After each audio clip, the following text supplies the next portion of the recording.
Collecting guitars, when you're young and you're starting off, there are all sorts of reasons for all sorts of guitars. You're always looking for a new sound, and being disorientated on an instrument often gives you a new inspiration.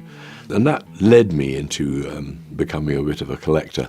I never quite meant to become a collector of guitars, but that's the way it sort of panned out. You pick up a guitar that you haven't played before, and somehow it sets off some little inspiration in you, and it kind of gifts you a tune. Many of the guitars in this sale are guitars that have given me a tune. So a lot of them have earned their keep, you might say.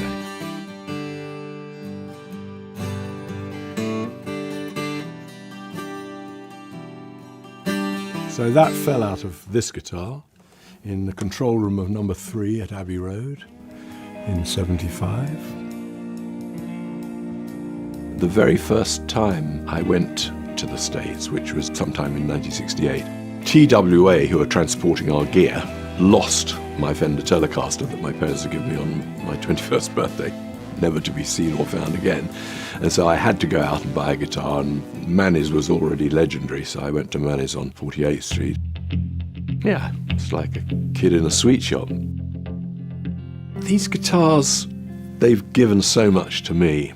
It's time for them to move on to other people who hopefully will find joy and perhaps create something new.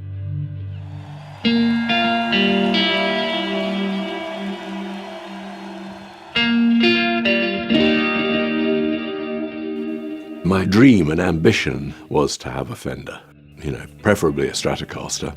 I loved it from the beginning. Buddy Holly played one, Hank Marvin played one.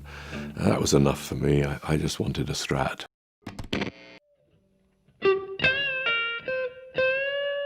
Shine On You Crazy Diamond came out of this guitar. In one way or another, it's probably on most tracks from 1970 through till the middle 80s.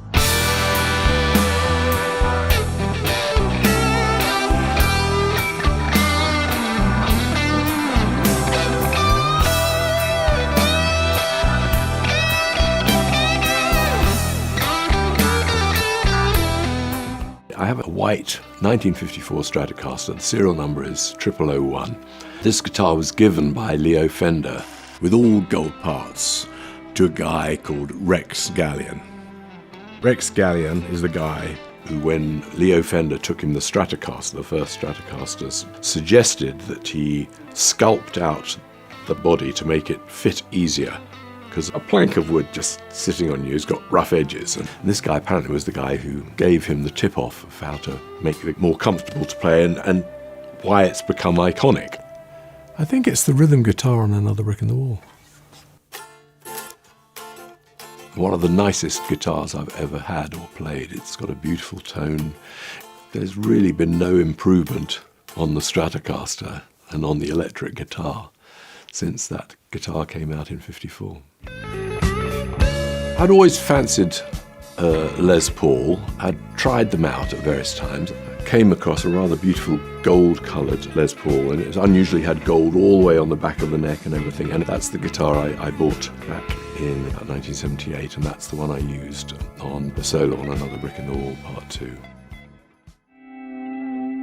The money that this sale hopefully will raise is going to go into my charitable foundation and will be used to help do some good in this world. If we can do our little bit to help with those larger global issues, I'll be a happier person.